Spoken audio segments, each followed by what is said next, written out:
Overview of collective bargaining. Collective bargaining is made up of two words, collective, which means group action through its representative, and bargaining, which signifies negotiating.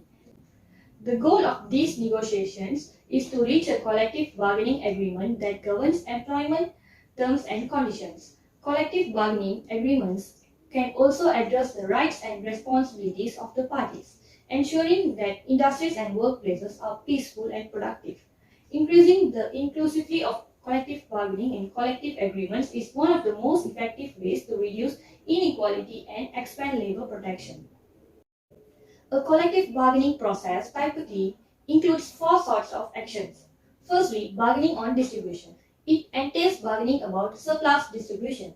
It discusses economic concerns such as wages, salaries, and bonuses. Integrative bargaining entails negotiating an issue on which both parties may gain, or the very least, neither party loses. Structurating. This entails shaping and changing various attitudes between labor and management, such as trust or distrust, friendliness or hatred. Intra-organizational bargaining. Its main goal is to resolve internal issues. This is a sort of maneuver used to get an agreement with employees and management. Characteristic of collective bargaining. Collective bargaining is a two-way street.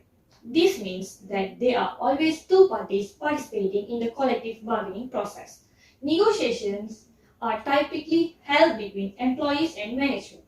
Collective bargaining is a complementary procedure, which means that each party needs something that the other party possesses. Labor may boost production and management can pay better for their efforts. Collective bargaining improves ties between employees and unions on the one hand and employers on the other. Collective bargaining is an ongoing activity. It enables industrial democracy to function properly.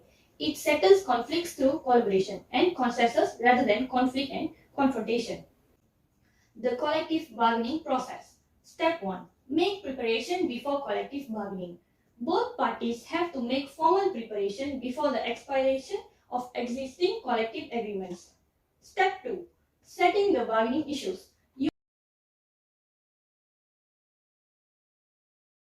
Step 3. Begin the collective bargaining process. This involves a meeting between employers and the trade unions that have prepared the respective claims. Normally, the union will list a lot of claims or demands, but approval is dependent upon the employer. Step 4. Assess the status of negotiations. At this level, negotiating status is evaluated to determine whether the management employer has implemented all the terms or conditions contained in the collective agreement. Step 5. Resolve the impasse. Consultation is considered complete when both sides manage to reach an agreement. This agreement will be formally confirmed. If the trade union or employees reject the agreement, negotiations will be reopened. A collective agreement must be formed in writing and signed by all the parties involved. A collective agreement must contain the following: the parties involved, the enforcement period 3 years, and the procedure to be used to solve questions that may arise.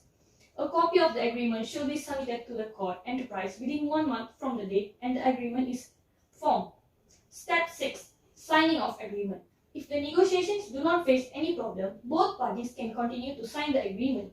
Step 7. Implementing the agreement. All of the terms and conditions agreed upon the content of collective agreements to join trade unions and employers.